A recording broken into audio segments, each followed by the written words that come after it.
Welcome back to Energetically You, and welcome to Season 3. My name is Megan Swan, and I'm a wellness coach and consultant and the founder of Megan Swan Wellness and the Sustainable Integrated Wellness Approach. I am celebrating. This is very exciting for me entering in Season 3. This is technically the 108th episode of the podcast, and it's been, a learning journey that has brought me so many hidden gifts, and I think it really sort of threads beautifully into what I wanted to talk about today, opening the year with intentionality. So not just at the beginning of the year, what I wanted to share with you is just how powerful intentionality can be in terms of planning, in terms of really every single wellness tool that we can talk about, mindset practices, planning in our business, planning in our career, in our life. Ultimately, I think we are just not aware of how powerful we are as individuals and how powerful our thoughts are. And in turn, when we are more intentional about the energy we want to bring to a project or a practice, it really goes a long way in terms of bringing us next level benefits, or an added layer, if you will, of benefits. So if you don't already know, Energetically You is a podcast where we talk all things abundant mindset, optimal wellness, healthy habits, a little bit of entrepreneurship, and a lot of just inspiration and information on how you can have more sustainable energy and confidence from within. I truly believe that when you prioritize your own self-care and start taking dramatically better care of yourself, little by little, over time, it becomes this unshakable source of confidence and energy, clarity, and ultimately empowerment. I love that word. And so this episode, I'm just going to start off the season riffing just a little bit about intentionality, because, it is a time of year that normally we are setting intentions, and how likely we are to quote unquote stick with them really depends on, I would argue, our intentionality around setting them even. So are you looking for a quick fix? Is that the intention of a project you're going into, a new habit you're starting, a new challenge you signed up for? Or are you looking to learn something about yourself? Or are you looking for personal development, growth? Really being specific, and I would argue strategic about what we want to get out of an experience allows us to create that space ultimately to get different multiple layers of benefits out of a given experience. So without going much further, I'm going to give you some more tactical or tangible examples. So this year, let's say you want to set an intention of developing a mindful practice and sticking to it. So let's reverse engineer. Why do you want, have you been told that this is something you need for stress management? Have you tried it and liked it and just didn't keep it up, and you really want to figure out how you can thread it into your life so that it becomes, something that you stick with? And I would argue the goal is that it becomes a part of who you are, and it doesn't seem like a check mark on your to-do list anymore. Let's say that you're trying to develop a mindful practice. Let's say, just for the sake of the example, that you want to start meditating specifically, although, a breath work is where it is at for 2023. I love breath work, so powerful. And, might do a whole episode on breath work. Let me think. Who will I invite to talk about breath work? So let's go back to our intention is a mindful practice for 2023. How can we thread it into our lives strategically so it doesn't overwhelm us, so it doesn't, we don't set ourselves up for failure ultimately? And what is our intention? Is our intention because not only because somebody else told us we should do it. Our best friend meditates and it works for her. Is our intention to manage stress? Is our intention to recover from burnout? I would, let's be clear about our intentionality. And ultimately, if we can have a sort of more deep-rooted, authentic, holistic intention, it's a lot more likely to stick. So, with a mindful practice, probably there's no superficial reason other than maybe like keeping up with the Joneses on the wellness trends.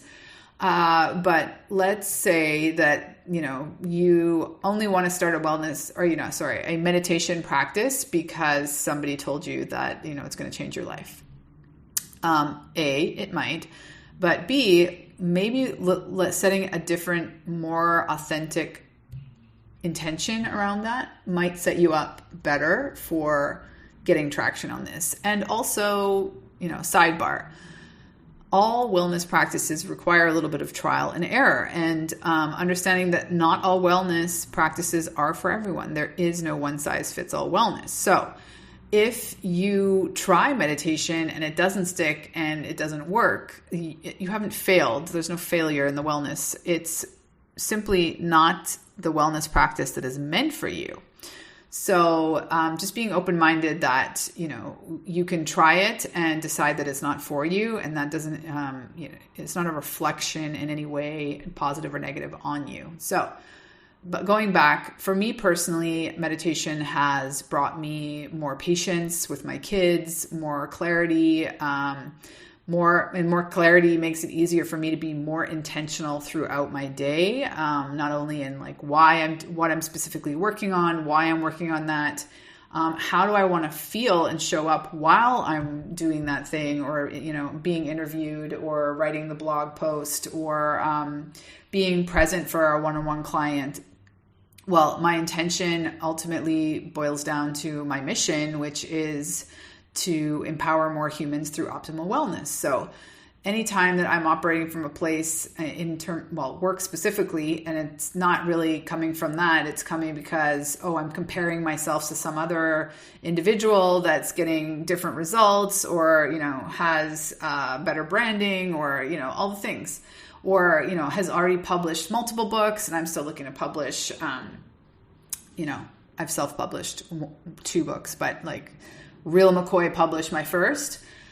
So just bringing a layer of self-awareness into our lives. And this is where you can find just deeper, more authentic intentionality in everything you do. And it is so powerful. It's not about doing more. It's about doing less and being more intentional. And so let's go back to our example. You want to start wellness practice, and it's going to be around a mindful practice, specifically meditation. Educating yourself. What is the nitty gritty benefit? How is it going to help you mentally, emotionally, physically? What are some of the tangible benefits that you can kind of look for in a curious scientist kind of way, that you can hope to receive or benefit from, and not just kind of go into it blind? Having a lot more information about what you're getting yourself into adds layers of intentionality around truly developing the practice. Now, maybe you want to put you want to be intentional around the timeline. I would argue that you want to ultimately have this stick. So it's not about doing it, really a lot of time for many days in a row at the beginning. That might work for you. Some people get a lot of information and benefit from sort of like start doing a challenge of something where you 21 days like go. Other people, it's, really intense and they don't want to sign up for that. They feel like they're going to fail, and so they don't. And it's just this ongoing cycle of not bothering. So why not just commit to 2 minutes, 90 seconds? Even Ariana Huffington talks about how you only need 90 seconds to complete the stress cycle, meaning like reset the central nervous system away from fight and flight, and just take it down a notch. Okay, 90 seconds of breath work, of meditation, etc. So set yourself up for commitment, level of discipline and structure that you can show up for and be realistic. And know that just because you're not completing, some expert's version of how many minutes a day you need to do something for it to be beneficial does not mean it's not beneficial. What we're working on is creating the habit, threading that habit with something else that you're already doing, such as waking up in the morning, brushing your teeth. Maybe the mindful practice will work better for you midday at the office. Maybe it'll work better for you right before bed. Like, figure out a way that it could be best strategically thread into your life so it becomes a part of your lifestyle and doesn't feel like this thing that you're constantly trying to remember to do. In the beginning, of course, of habit creation, it is a little bit about structure and, maybe have a reminder on your phone, but also there's days it doesn't happen, zero self-judgment, just move on. And the next day with good intentions, try and get back to implementing this practice.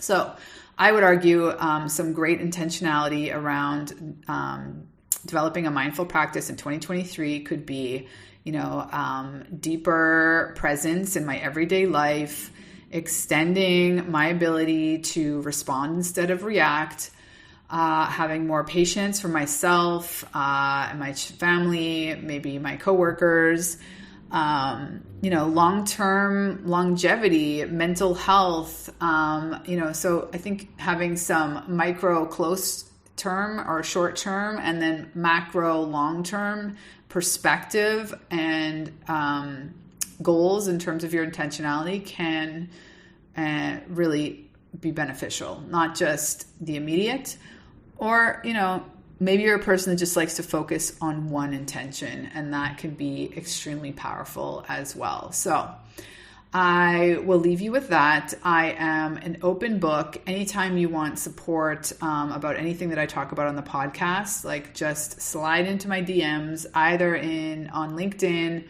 or in Instagram. I'm pretty much there daily on both platforms. They're kind of my jam. And I absolutely love workshopping with people in the DMs, some tips and tricks on how to get, holistic wellness practices strategically thread into their lives so it becomes a part of who they are and not a check mark on their to-do list, because ultimately that is how it becomes sustainable, completely integrated, and it's the ripple effect. Once you get one, you bring in another and another, but it's not about having endless layering of practices. It's really about minimizing, knowing the ones that really serve you, threading them in strategically, and then, tuning out the rest of the noise in the industry and not feeling like you're failing at not starting. It's all of the ever increasing wellness practices. So I hope that was informative. I hope it was a little burst of 2023 energy, inspiration, intentionality. I am so excited for this year. I really feel like it's going to be my year on a lot of fronts. And yes, enjoy the next couple of weeks. I already have them locked and loaded. Some incredible women, some of them my mentors, some of them people that I just, highly, highly respect for other reasons. They're all women that are unapologetically doing themselves and doing it well. So that is the vibe. The 2023 vibe is do you, do it unapologetically, bring more intentionality into your life. And if you don't already have a mindful practice, that is an amazing place to start, but it might not be the most important for you. So again, reach out if you need help or inspiration on how to get started personally. And I'm all ears. So from me to you, I'm sending you the biggest virtual hug and burst of 2023 good vibes and energy. And can't wait. I'm here for it all. Thank you so much for being here. I appreciate you, and I hope that you enjoyed this conversation. I would be really appreciative if you feel so called to support the show by either subscribing to the show on your favorite podcast platform, leaving us a review, and passing this episode or another favorite episode on to a friend. I hope you have a beautiful week wherever you are in the world. Sending you my love.